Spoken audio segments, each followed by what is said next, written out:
Senhoras e senhores, a próxima conferência tem como tema Perspectivas para a Justiça do Trabalho, Justiça Social e Estado Mínimo. Para presidir a mesa desta conferência, convidamos Sua Excelência, o Conselheiro do Conselho Nacional de Justiça, senhor Fernando Matus.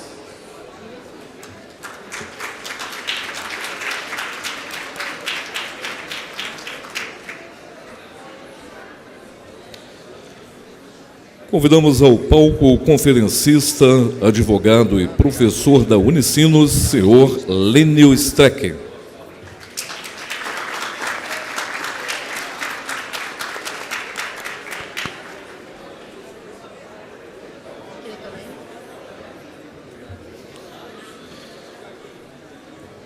Inicialmente ouviremos o presidente da mesa, Sua Excelência, Conselheiro Fernando Matus. Muito bem. Bom dia a todos. Queria agradecer primeiro a Ana Matra pelo convite por estar aqui. Eu vejo tantos amigos de tanto tempo, né? Germano, Grijalbo, Guilherme, Tadeu, que foi meu colega no CNJ, o Luciano também está aí, tantos e tantos, Monteço, que eu acho que emagreceu porque finalmente conseguiu se livrar dos sapos que engoliu quando era presidente da Ana Matra, né, Germano? Então, para mim, é um motivo de muito orgulho estar aqui entre os colegas, nós que somos todos juízes federais, todos magistrados da União, me sinto muito feliz de estar aqui, me sinto muito feliz do compromisso sempre que eu vejo dos juízes do trabalho, numa relação que é por natureza desigual, e procuram balancear essa relação que existe. Eu acho que, como nós viemos aqui, foi para ouvir o professor Lênio. Sim, está aqui. Eu vou só ficar na primeira parte. Professor Lênio, todos já conhecem, né? Mestre e doutor em Direito pela Universidade Federal de Santa Catarina.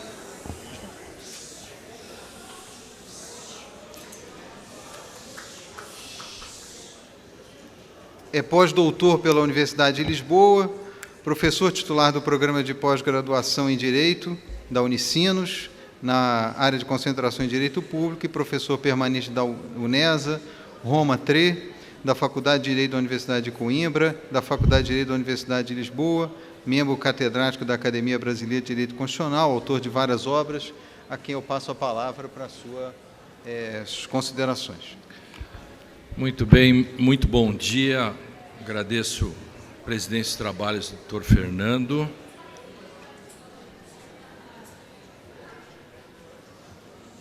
Se o pessoal se acalmar aí um pouquinho. Enfim.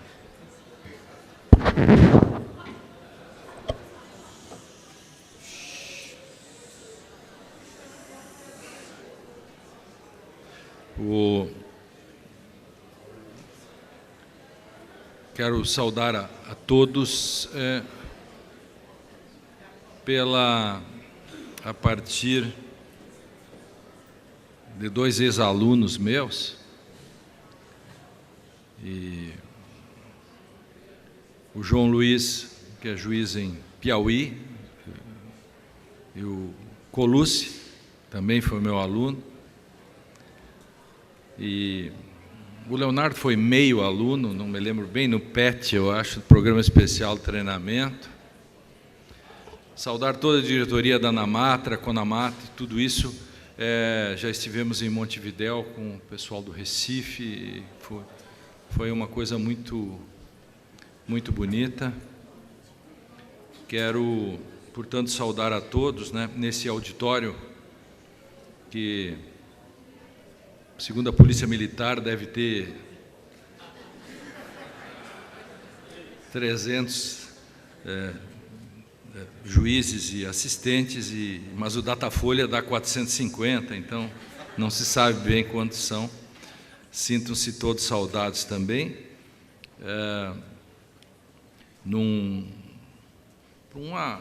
Uma charla de um constitucionalista, né, como eu. Oi, sou um constitucionalista, mas sou limpinho, né, só para dizer. Sou um constitucionalista raiz, não sou Nutella, né? Nutella é o constitucionalista que usa o princípio da colegialidade, essas coisas.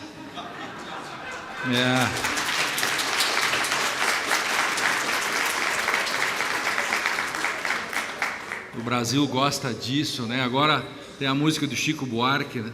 Agora eu era herói e o meu cavalo só falava inglês. E no Brasil, os processualistas dizem: ai, o meu processo só vai falar inglês. Eles falam em precedentes, common law, distinguishing, overruling e colegialidade, claro. Tem que ter colegialidade, né? Eu gosto dessas coisas. Então, por isso que eu sou um constitucionalista raiz, não sou Nutella. E o professor de Direito Constitucional hoje, principalmente, ele é um subversivo, né?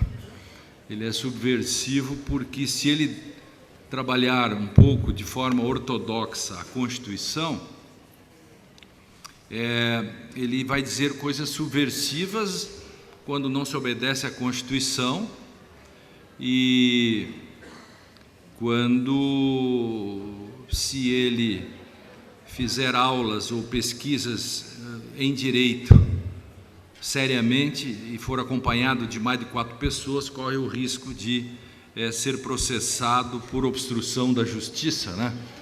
Sempre é muito perigoso. Então, nesses tempos de narrativas, a reforma também é uma narrativa. Transformaram a presunção da inocência numa narrativa onde está escrito X, leia-se Y, porque essa é uma questão de vontade do poder. Essa é uma questão de que há um personagem num livro muito antigo, de Lewis Carroll, que é o Alice através do espelho, e o personagem chama Humpty Dumpty. Ele diz assim: eu dou às palavras o sentido que eu quero, que é mais ou menos o seguinte, né? A Alice, ele diz para Alice: por que você faz uma vez só aniversário e por que você não faz 364 desaniversários? Você ganharia 364 presentes. E ela, que é raiz, né? Ela diz: mas não pode ser assim, não, isso não está na Constituição, por exemplo. Aí ele responde: pode sim, porque eu dou às palavras o sentido que eu quero. E logo depois ganhou uma vaga no Supremo Tribunal. Assim funciona assim. Não sei qual que representa especificamente, eu disse não falei assim, né? Enfim, tem que brincar um pouco com isso, né? Nesses tempos difíceis, tempos de narrativas, né? E também temos que reformar temos que reformar o próprio Facebook, né? Eu estava pensando que um modo da gente pagar, doutor Fernando, pagar o déficit da Previdência, se a gente fosse estipular multas, por exemplo, cada selfie que as pessoas fazem, R$1, né? Com um pau de selfie, R$10. Foto de comida e mandar para os amigos, R$50. Nada. O cara, ao invés de responder, põe um emoji, R$50 de multa. Colocar kkk depois de uma mensagem, R$100, e confisca o celular por uma semana.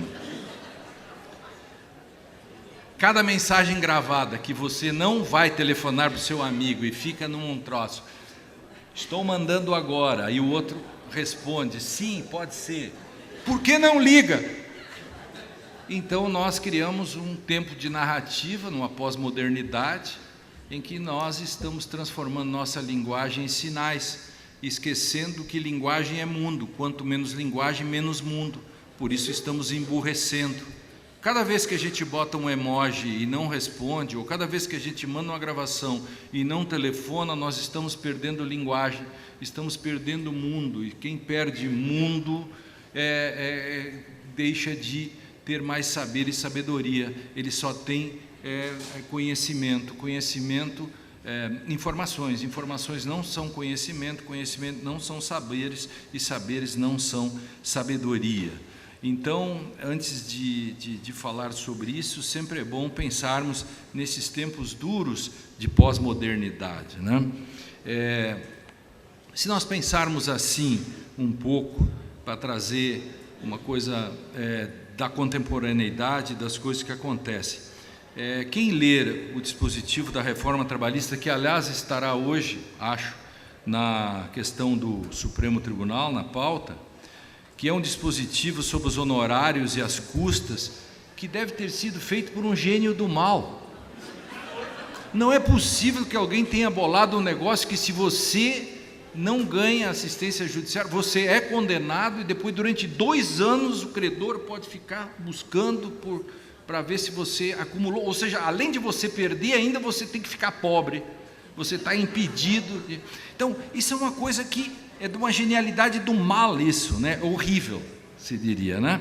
Então, essa é uma coisa. Agora, peguem uma outra, uma pesquisa desses dias em que o ministro Schietti, do STJ, e o ministro Barroso publicaram uma pesquisa, porque eles estavam contestando a questão da presunção da inocência. Diziam que o STJ só dá deferimento a 0,3% de todos os recursos que lá chegam, ou seja, de 100, menos de 1 tem provimento. E eu fiquei pensando, ótimo, isso significa que o STJ é inútil. Por que tem um tribunal, então? Ou os advogados são tudo incompetentes? Vamos fechar essa bodega, vamos devolver para os portugueses a chave, porque isso não tem sentido. Claro que a discussão tem que ser mais profunda com relação a isso. Um país como o nosso, que tem um STJ com 33 ministros, quando a Itália tem 380, desculpem, não dá certo. 10 ministros para discutir toda a matéria penal no Brasil, criminal, enquanto a Itália tem 380, isso não é possível. Isso serve para todas as áreas em que isto aqui é um país com 210 milhões de habitantes, tem só 11 ministros supremos, 33, mais os poucos ministros do TST. Todas essas questões, você não resolve nada com estrutura. Sabe como é que se faz? O que se faz? Como nós temos poucos ministros, temos pouca estrutura nesse sentido, e as pessoas não querem perder o poder, por óbvio, Roberto, que essa é a grande questão. O que se faz? Jurisprudência defensiva. Então, de um lado, nós abatemos, temos grupos de extermínio de direitos, isto entrou no direito penal, estão exterminando o devido processo legal, estão exterminando as relações trabalhistas, estão exterminando as relações relacionadas à reforma da Previdência e estão exterminando recursos. Existem os grupos de extermínio de recursos Einsatzgruppen, que é os grupos de extermínio lá dos recursos, que abatem quase 100% de todos os recursos que chegam lá. Então parece que o judiciário, nas instâncias superiores, em face de sua jurisprudência defensiva, parece que lida com uma espécie de paradoxo do queijo suíço. Ou seja, o melhor queijo é o suíço. O melhor queijo é o suíço porque tem muitos furos. Quanto mais furos, melhor o queijo. Quanto mais furos, melhor o queijo, menos queijo. Resultado, o queijo ideal é o não queijo. Ou seja, o processo brasileiro vai funcionar bem quando não tiver mais nenhum. Claro, que é o paradoxo final. Você não quer recursos, para que tem o tribunal então? Então nós não conseguimos mais fazer subir recursos por isso. Então, isso é um problema. Em São Paulo, imagine o seguinte, olha a justiça brasileira, a defensoria entrou com habeas corpus em favor de um réu, e ele saiu preso por preventiva de ofício. O que acharam? Há pouco tempo. E o juiz Bretas, no Rio, diz que nós temos que ter medo da justiça. Eu até escrevi um artigo, quando eu era pequeno eu tinha medo do homem do saco. Quando eu vejo o Bretas eu fico com medo, o homem do saco vem vindo.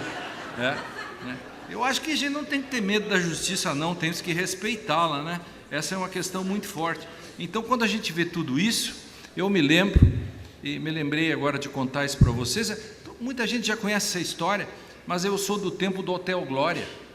O Clóvis Bornai fazia lá os desfiles, Mas nós também, no James Stubenschlag, no ID, muitos foram lá, né, nos tempos do ID, nos anos 90, logo depois da Constituição, tinha 1.500 pessoas, mais telão. Estavam lá Fux, Capanema, Barroso, Calmon de Passos, Hamilton Bueno de Carvalho, eu também estava lá. Eu era mais jovenzinho que eles, enfim, mas estava lá, né? E desfilávamos por lá. E uma das histórias que eu contava era a história do Saramago, que era de um sujeito que chega numa cidade e o sino está batendo. Tem um sujeito batendo o sino.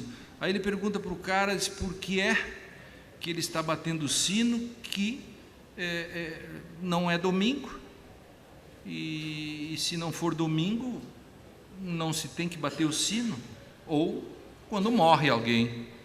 Mas não tinha morrido ninguém. E ele perguntou por que está batendo o sino. E o pobre homem disse, estou batendo o sino porque hoje morreu a justiça.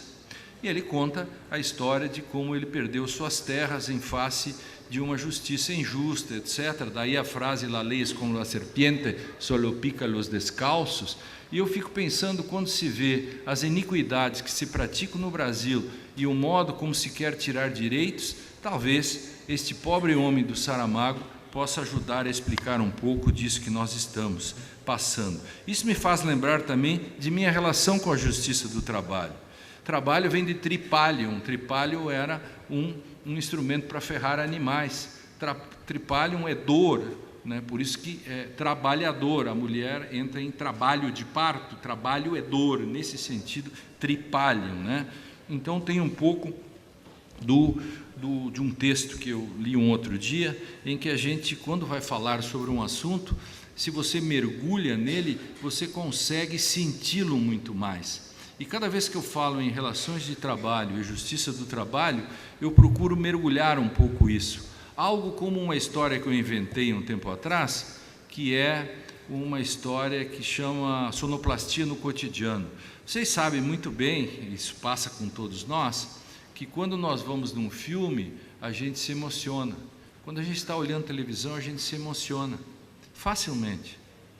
Mas quando a gente sai na rua, chega um menino correndo e diz, tio, a gente dá um esporro nele, ou guardador de carro, ou as pessoas que vêm pedir coisas, porque a realidade não nos emociona, só as ficções. Então são as ficções da realidade, a realidade das ficções. Eu fiquei pensando um dia, se nós fizéssemos um grande alto-falante e colocássemos um alto-falante no cotidiano, fosse tão grande que ele abrangesse o mundo todo, e cada vez então que você fosse falar alguma coisa de uma relação social, tocava uma música. Então imagina, você sai de um filme Ghost, aquele filme que todos choraram desbragadamente, gastaram 1 litro de lágrimas, Ghost, né, que é aquela música, né, que vai invadindo a gente, e você disfarça e sai e não consegue esconder o choro. Quando sai lá fora, você está se enxugando, de repente vem um menino, tio, cuidei seu carro, e quando você vai dar um esporro no sentido de afastá-lo,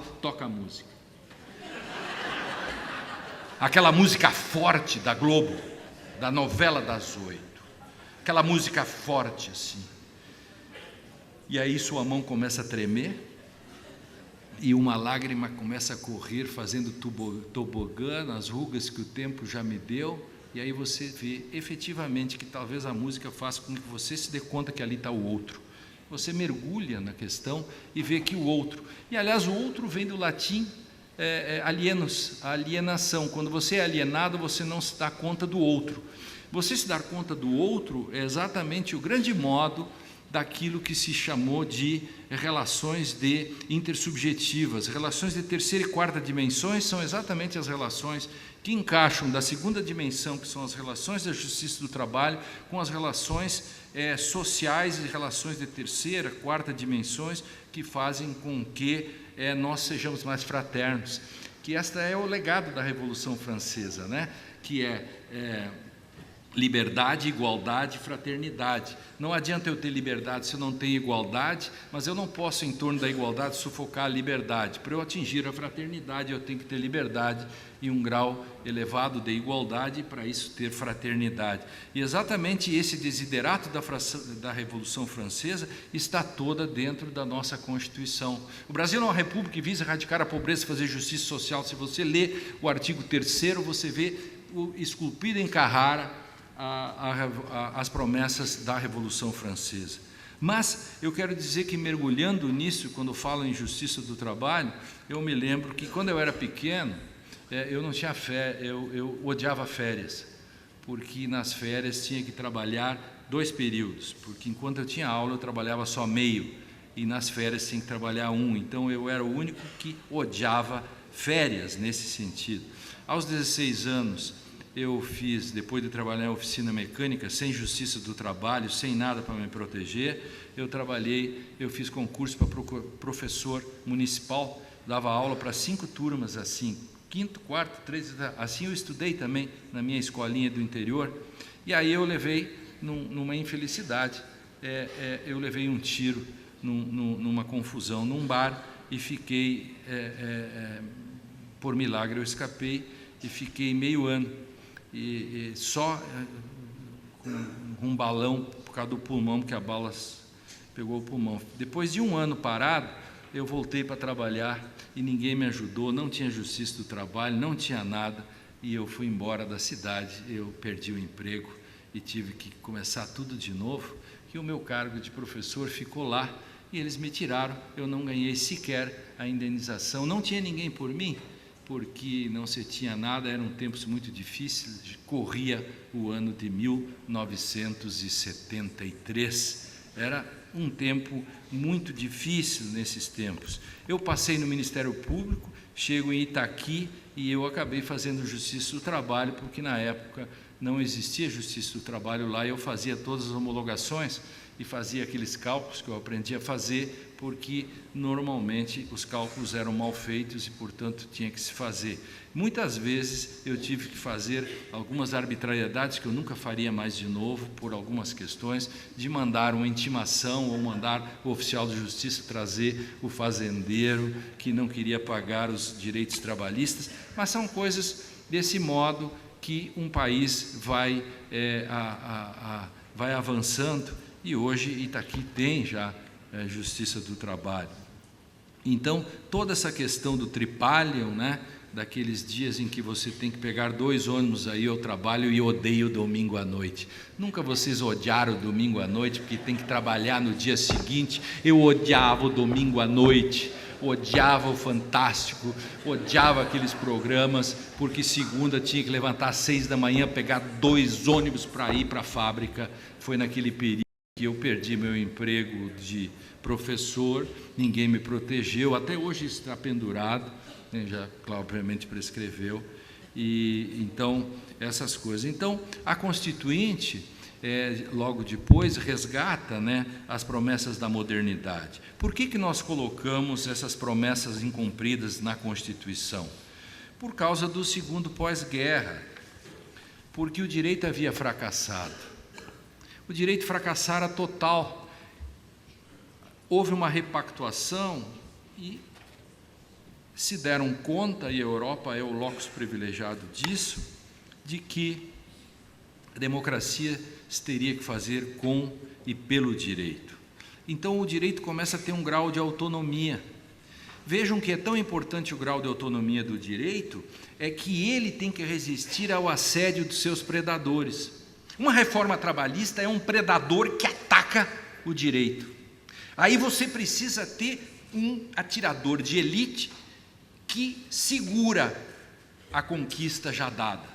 Esse atirador de elite tanto pode ser o juiz no controle difuso de constitucionalidade, porque ele pode deixar de aplicar uma lei porque é inconstitucional, por várias questões, ou você tem que buscar o atirador maior, que é o Supremo Tribunal. Vamos ver se ele atende essa questão mínima, que é essa ação que está lá. Então, nesse sentido, o grau de autonomia, exatamente para se preservar e para preservar o edifício do direito contra os predadores. os predadores são terríveis e, portanto, segurar isso é uma tarefa de princípio, né? A primeira manifestação da autonomia do direito, nós aprendemos muito pouco com os gregos. Os gregos nos ensinaram muito isso na mitologia. Orestes, a Oresteia é o locus, é o lugar em que pela primeira vez nós aprendemos o que é autonomia do direito. O Agamenon volta da guerra de Troia, chega em casa, encontra sua mulher Clitemnestra amaziada com Egisto, né? E os dois, Egisto e Clitemnestra, matam Agamenon na banheira da casa. Orestes, que é filho de Agamenon e de Clitemnestra, entra pelo outro lado na Grécia, também vindo da guerra de Troia, e no caminho o deus Apolo encontra ele e ele é instado para se vingar, porque até então a vingança era a regra. Orestes chega em casa, mata Egisto e mata sua própria mãe. Ora, matar a própria mãe é um crime terrível, e isso faz com que as Eríneas, as deusas da vingança, as deusas da fúria, as deusas da raiva, queiram a morte de Orestes, né? As deusas da fúria, as Eríneas, hoje todas se mudaram para o Facebook, né? Elas saíram da Grécia e estão todas morando no Facebook, as filhas da mãe. Elas são terríveis, sabe? Então, o deus, em face do ataque das Eríneas, as que vêm das profundezas catatônicas, né, para se vingarem de Orestes, Orestes fala com o Apolo. Apolo vai a deusa Pala Atenas e pede, Palas Atena, e pede para que, com a interferência de Hermes, se dê oportunidade para que Orestes tenha um julgamento. Pois a deusa Palas Atena banca o jogo, faz uma espécie de acordo de líderes, faz com que as Eríneas fiquem na delas, né? Algumas emendas parlamentares parece que rolaram, mas tudo bem, e tudo deu certo, e fizeram um grande julgamento. De um lado, a acusação, que é o corifeu, né? Dali a origem do Ministério Público, né? Que também não tinha isenção na época, enfim. Fazendo um parêntese, eu tenho que dizer isso aqui e volto à história. Eu fiquei muito triste, escrevi sobre isso, quando eu vi no item 9 do acordo que condenou o ex-presidente Lula, o item 9 da emenda, diz assim: não é exigível que o Ministério Público tenha isenção. Imediatamente eu escrevi e pedi que, com veemência, o Ministério Público fizesse embargos declaratórios dizendo: não concordo, não é possível que nós não tenhamos isenção num processo. Quedaram-se silentes, transitou em julgado. Então, cuidado, toda vez que o Ministério Público fizer algo agora, está transitado em julgado, que ele não tem isenção.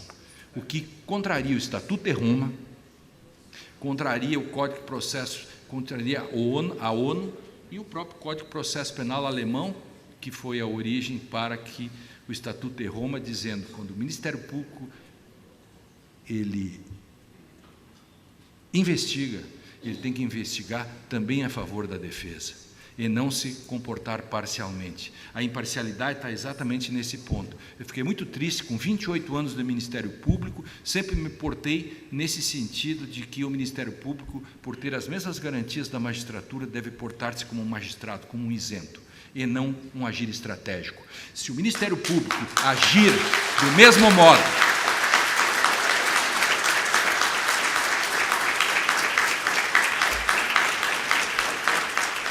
se o Ministério Público agir do mesmo modo que faz qualquer advogado que faz agir estratégico, sequer precisa de garantias, porque se contrata então a acusação privada. Por que a acusação tem que ser do Estado com isenção? Para que, quando eu tenho direitos, eu não seja acusado, que o próprio Ministério Público diga, como eu fiz em 28 anos: aqui é arquivamento, aqui não pode, a prova é ilícita, etc. Agora, se não tiver nada disso, qual é a diferença com o advogado? Qual é a diferença do advogado? Então façamos que nem nos Estados Unidos ou na Inglaterra e outros lugares. O Ministério Público vai ter que pensar muito sobre isso, qual é o caminho que ele vai seguir daqui para frente. Nesta encruzilhada entre parte comprometida com agir estratégico ou um órgão de Estado isento que dê garantias àqueles que ele acusa. Quando ele acusa, ele defende a sociedade, mas defende também o acusado contra as arbitrariedades do próprio Estado.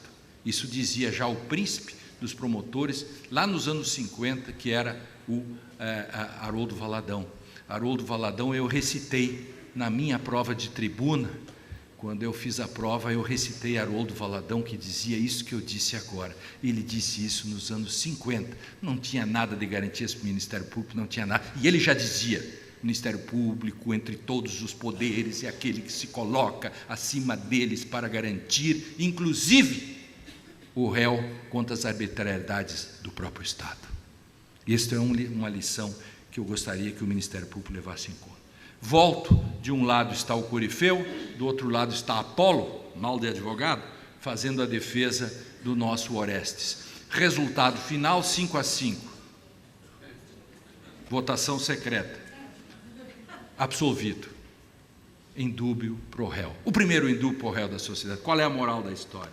Moral da história: param-se as vinganças, param-se os argumentos morais, triunfa o direito. Triunfa o direito, e nós ainda não aprendemos. Quando tem alguma coisa, a primeira coisa, a resposta que a gente dá é moral, dizendo: vamos esfolá-lo, vamos fazê-lo. A questão é perguntar: o que o direito tem a dizer sobre isso? O que a Constituição tem a dizer sobre isso? Então, esta primeira manifestação da autonomia do direito tem que nos ensinar muito, como os gregos têm muito a nos ensinar, como o direito da polis. A Constituição, no fundo, é o direito da polis. Então, a modernidade mostra também um modo de autonomia a partir de Thomas Hobbes, né, com os contratualistas.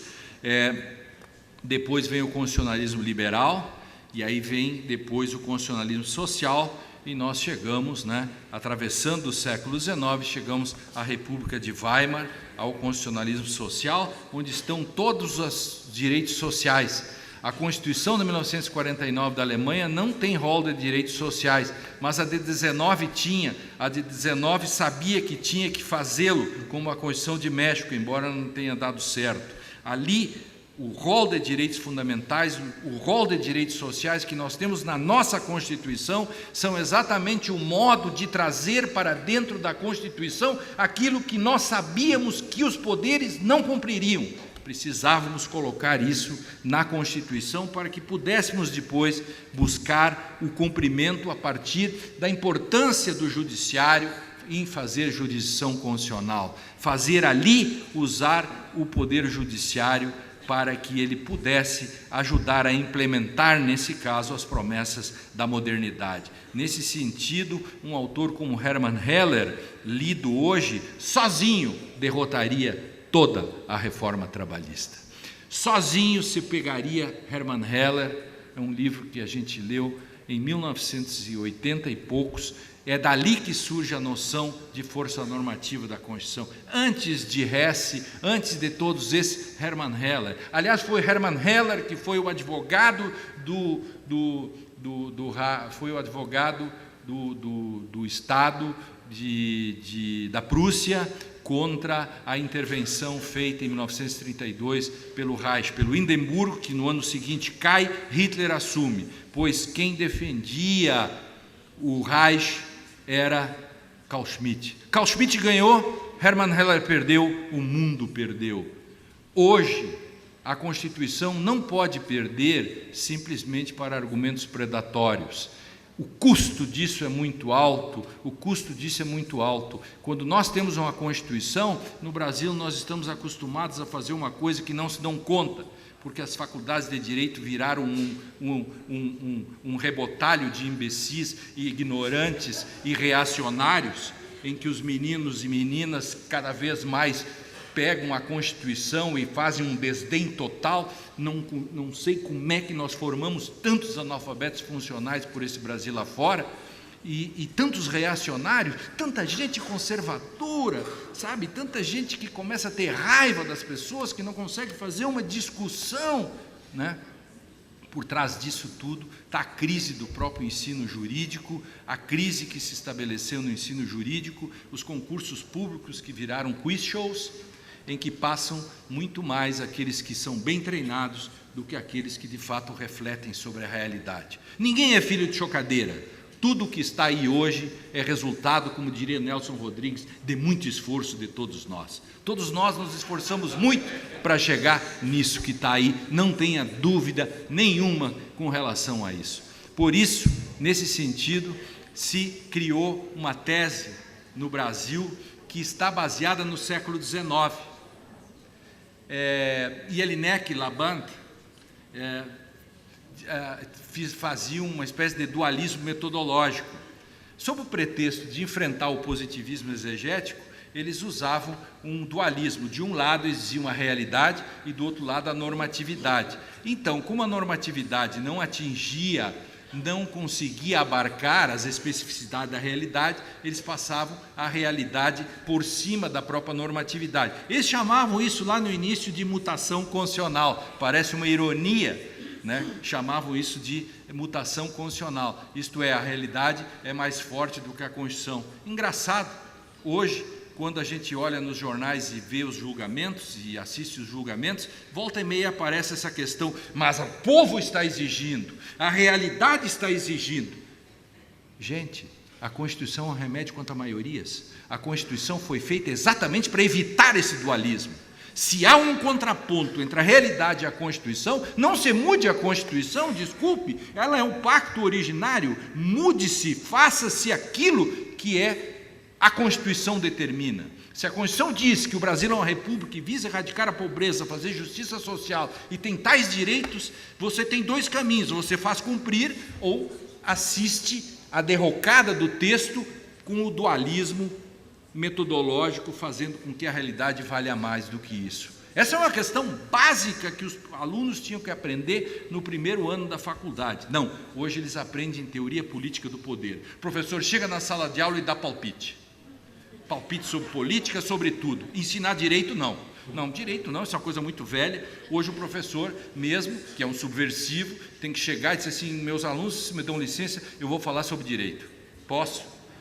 Então, hoje nós vamos falar sobre política, moral, sociologia e outras coisas. Aliás, eu não sei por que as pessoas fazem faculdade de Direito se eles falam só sobre sociologia, sobre política, sobre outras coisas, sobre tudo. Dão palpite sobre tudo. Parecem jornalistas e jornaleiros que dão palpite sobre tudo, sobre a Constituição, né?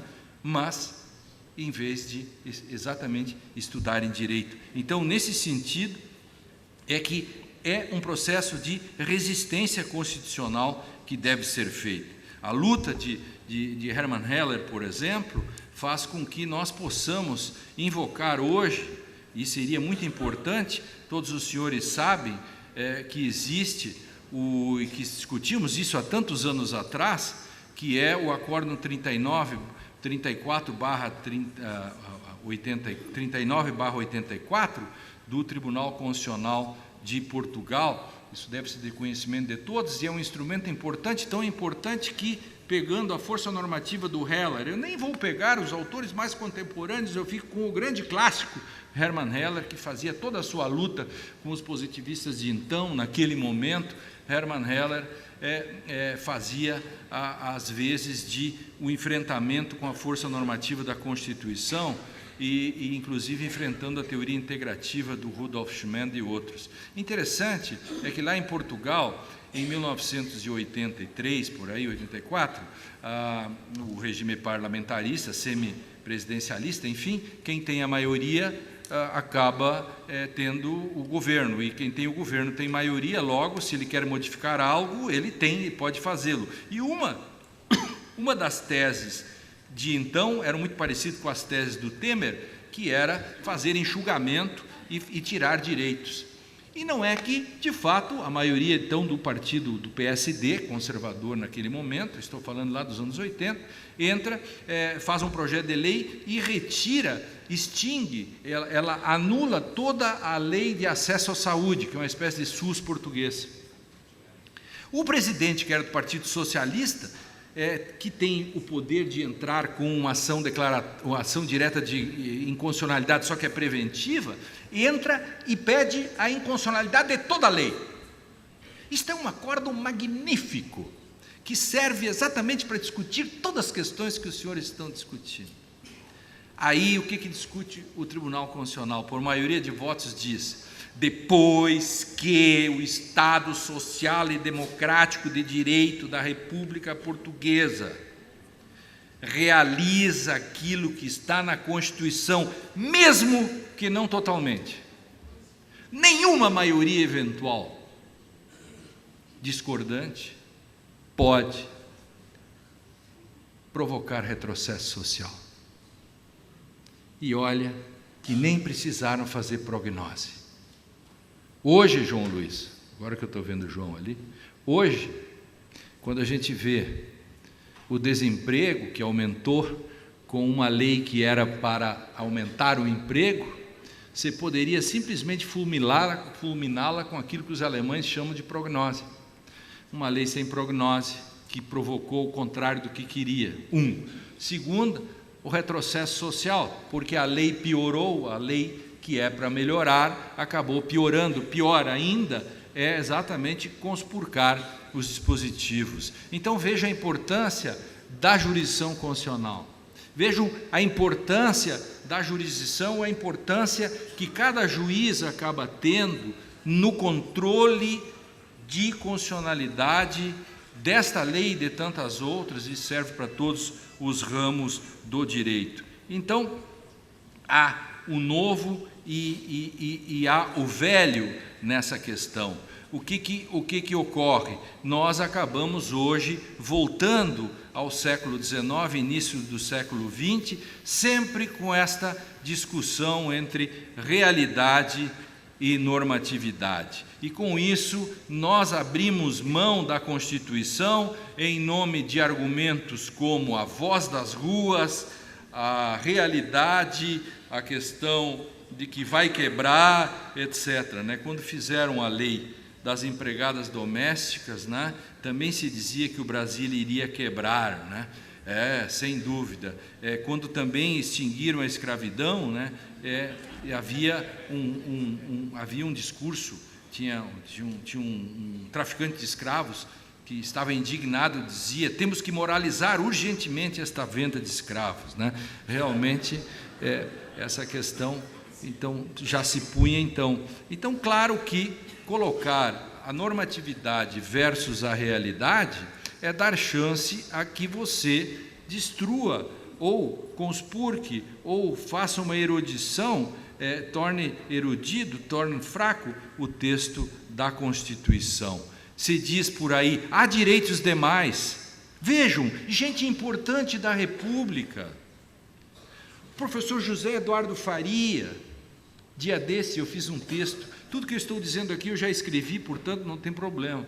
Então, eu disse, ele dizia que o Brasil tem direitos demais, em todas as áreas. O professor Joaquim Falcão, mesma coisa, há direitos demais. Eles querem uma espécie de direito 3.0, 4.0, e acha que nós somos aqueles que pilotam um Fiat 147, porque somos ortodoxos, porque afinal cumprimos a Constituição, cumprimos as leis, e eles viajam, obviamente, num motor 3.0, dizendo que o direito está atrasado e que, por exemplo, em várias áreas, essas áreas mais sensíveis, como o processo penal e o direito do trabalho, de um lado você tem toda a discussão, não preciso lembrar aqui, o que aconteceu no 16º Congresso Brasileiro do Agronegócio, realizado em São Paulo, em que o ex-presidente do TST, Almir Pazianotto, e ex-ministro do Trabalho, Almir Pazianotto,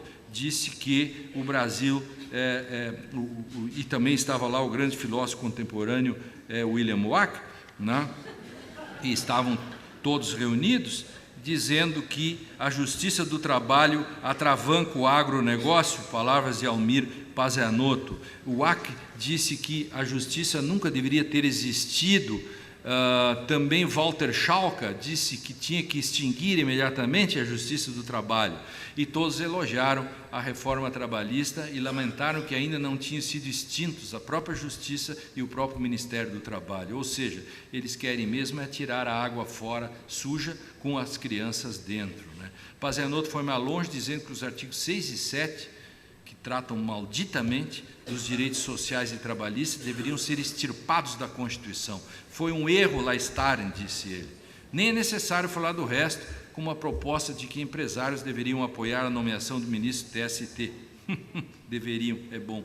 Mas assim, vamos comentar né? Essas são as questões pré-modernas que se colocam no Brasil.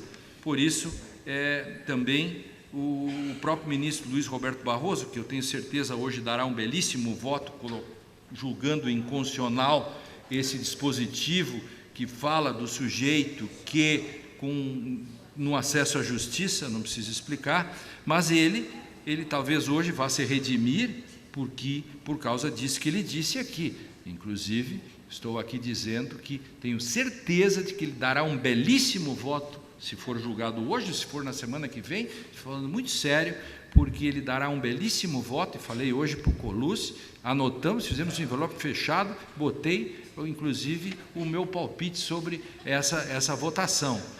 É verdade.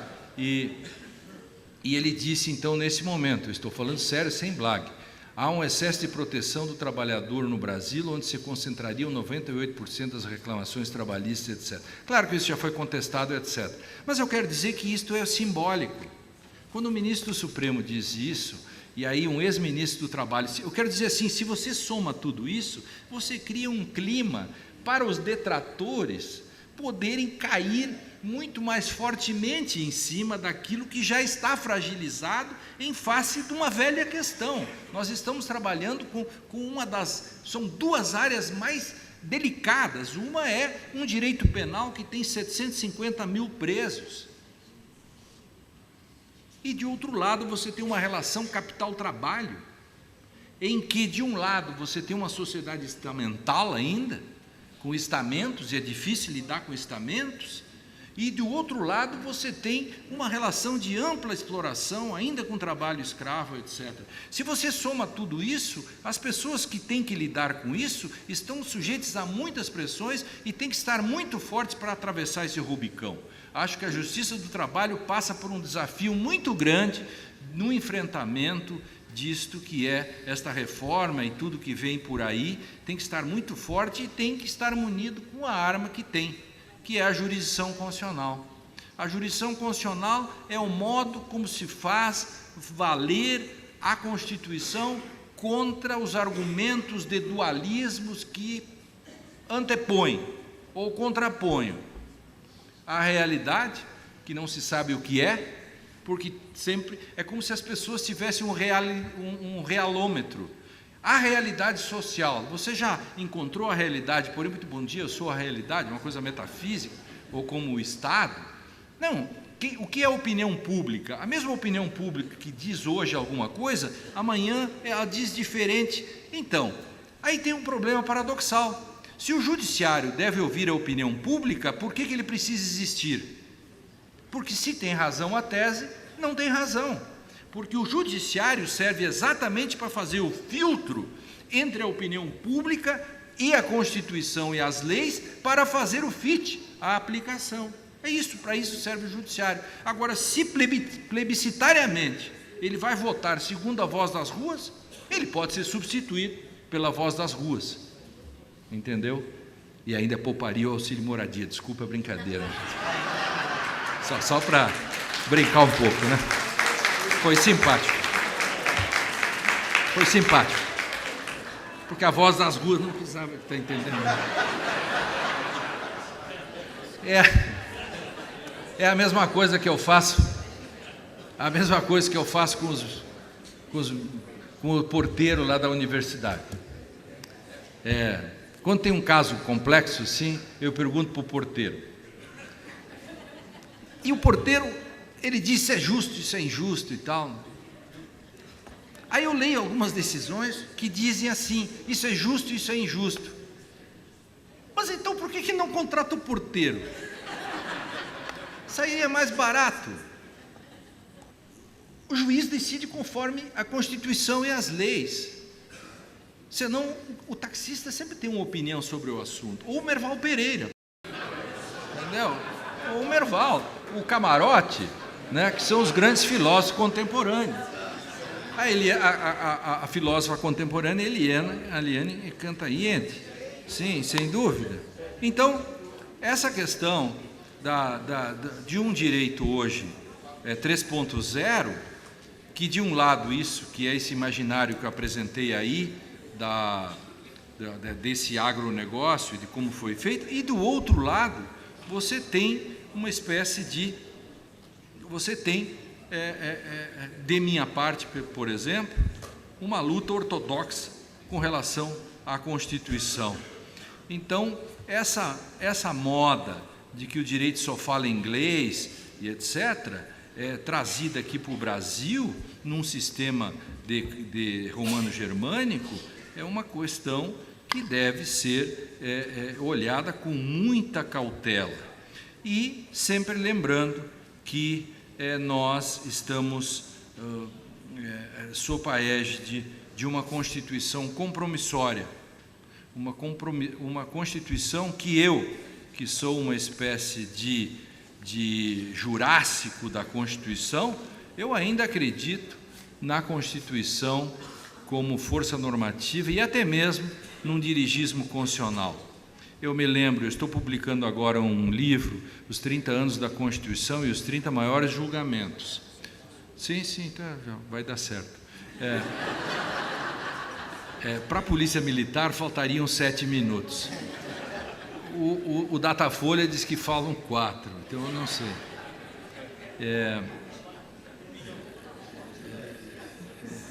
Eu esqueci o que eu estava dizendo.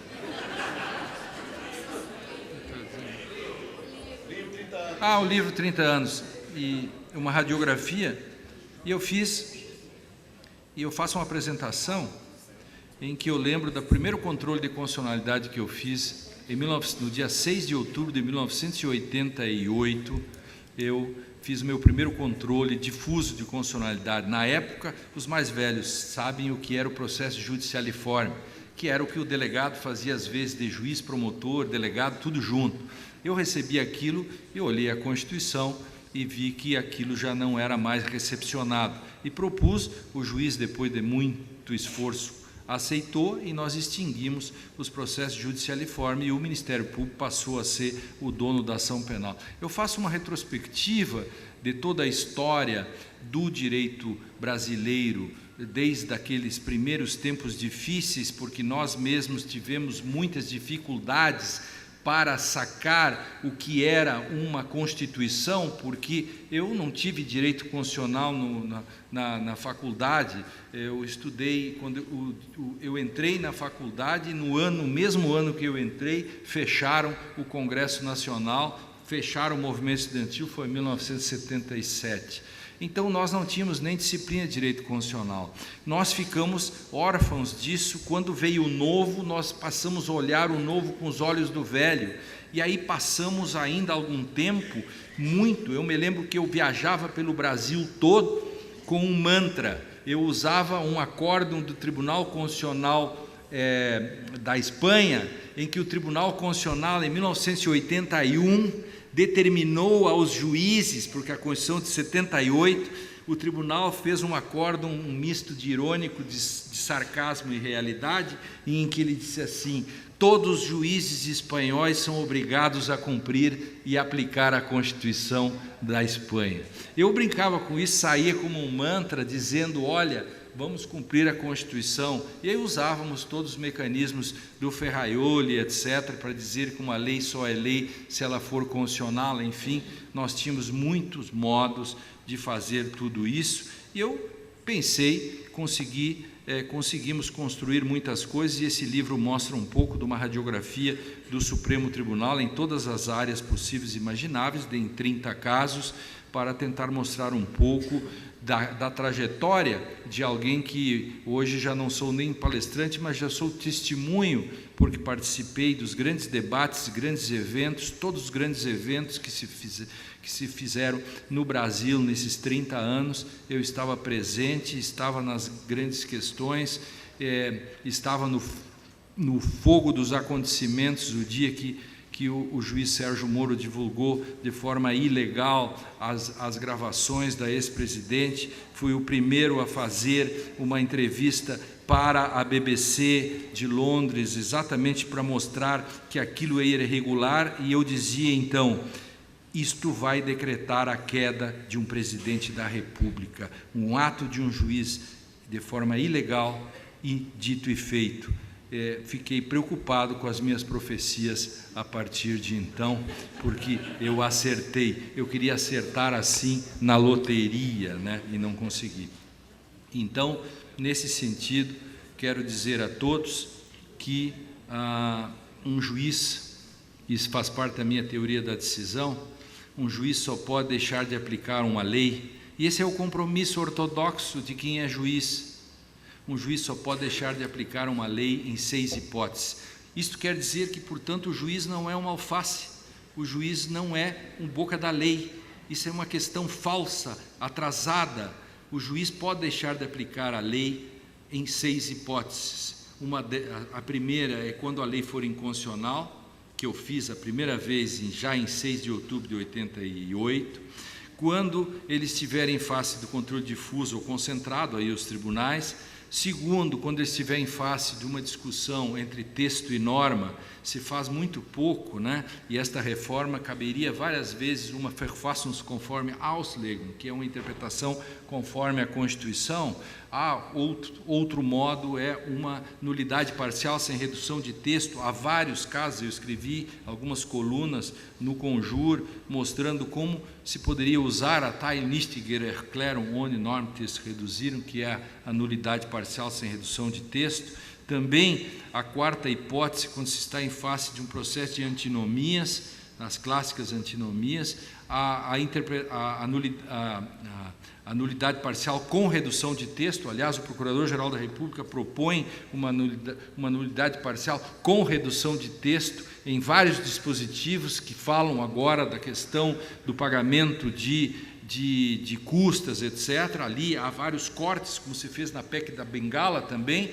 E no sétimo, a relação regra-princípio, né? Desde que o princípio não seja um pan-princípio.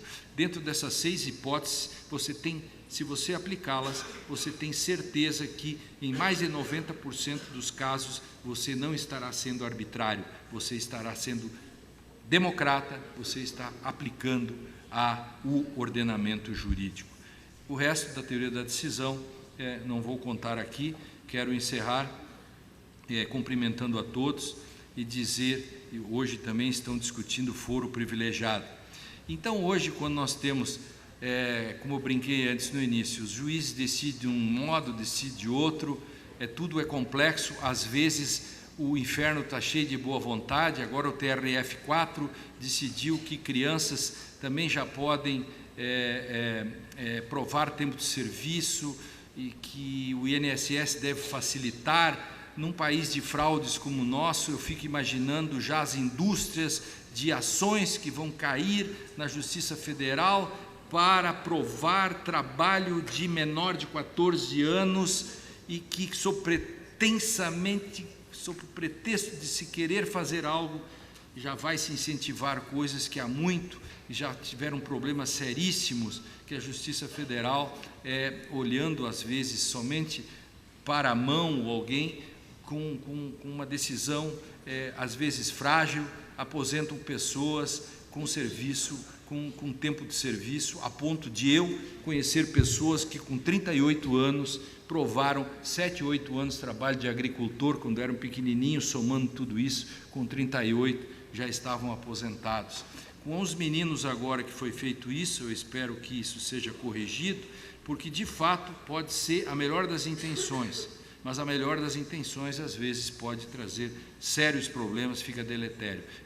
É a mesma coisa que um juiz federal, que gosta muito, que é bastante humanista, mas que, ao mesmo tempo, pode ser deletério. Por exemplo, um juiz que diz que pai de gêmeos pode ter 180 dias de licença paternidade. Diz para ele dizer isso lá para o cara do Bradesco. Determina o Bradesco para fazer isso. Mas para a viúva pode. Claro, porque nós, quando lidamos com a própria viúva, nós sempre somos generosos com o dinheiro público. Mas não está escrito em nenhum lugar de que alguém possa ter 180 dias de licença paternidade. Isto é absolutamente ilegal. O judiciário não faz isso. O judiciário cumpre a lei. E, às vezes, dizer não também é cumprir a lei e cumprir o ordenamento. Não se decide de qualquer jeito e também não se dá foro privilegiado de qualquer jeito. Hoje, a discussão é saber, vamos cortar o foro privilegiado? Ok, vamos cortar, mas de todos ou só de alguns? Quem vai ficar com foro privilegiado? Só os ministros do Supremo? Ou deputados? Ou quem vai ficar? Não se sabe, é uma questão que faltam critérios. E, em cima de critérios, quero homenagear a todos com uma historinha que eu gosto muito, que é do Luiz Fernando Veríssimo, que marcou muito essa história, que diz o seguinte, chama Critérios. Os náufragos de um grande transatlântico, dentro de um barco salva-vidas perdido em alto mar, tinham comido as últimas bolachas e contemplavam a antropofagia como o único meio de sobrevivência. Canibalismo. Vamos comer quem primeiro para sobreviver? E o primeiro gaiato, filho da mãe, levanta e diz, vamos comer primeiro as mulheres. A proposta foi rebatida com veemência pelas mulheres, mas estava posta a questão: que critério usar para decidir quem seria sacrificado primeiro para que os outros não morressem de fome? Primeiro os mais velhos, sugeriu um jovem, e os mais velhos indignados disseram, falta de respeito, somos difíceis de mastigar. Por que não os mais jovens? Disse então o velho. Somos teoricamente os que têm mais tempo para viver, disse um jovem, e vocês precisarão da nossa força no remo e dos nossos olhos para avistar a terra, disse o jovem. Então vamos comer os mais gordos e mais apetitosos. Injustiça, gritou um gordo, temos mais caloria acumulada e, portanto, mais probabilidade de sobreviver de forma natural que os outros. Vamos comer os mais magros, então. Nem pense nisso, disse um magrinho, em nome dos demais, somos pouco nutritivos. Vamos comer, então, os religiosos, os contemplativos e os líricos. E um religioso levantou e disse, se tudo isso der merda, quem é que vai rezar por vocês? Quem entreterá vocês com histórias, dizia o poeta. Vamos comer os metafísicos? Porque nós... Eis o dilema. É preciso dizer que essa discussão se dava num canto do barco salva-vidas, ocupado pelo pequeno grupo de passageiros de primeira classe, do transatlântico, sob os olhares da patuleia, segunda, terceira e quarta classe, e os estagiários também estavam lá e ocupando todo o resto da embarcação. Até que um deles perdeu a paciência e, já que a fome era grande, disse, como é que é? Cadê a boia? Recebeu olhares de censura da primeira classe, dizendo, esse patuleu sequer sabe o vernáculo. Mas como estavam todos literalmente no mesmo barco, também recebeu uma explicação. Estamos indecisos sobre que critério utilizar. Pois eu tenho critério, disse um patuleu, vamos comer os indecisos. Essa proposta causou rebuliço. Na primeira classe aquada, um dos seus teóricos levantou-se e disse, não vamos ideologizar a questão. Em seguida, levantou-se o ajudante maquinista e pediu calma e disse, companheiros e companheiras, náufragas e náufragos, nesse barco só existe uma divisão real, e é a única que conta quando a situação chega a esse ponto. Não é entre velhos e jovens, gordos e magros, poetas e atletas, crentes e ateus, é entre minoria e maiorias. E apontando para a primeira classe gritou, vamos comer a minoria. Vamos comer a primeira classe. Novo rebuliço, protestos, revanchismo, não, dizia a primeira classe.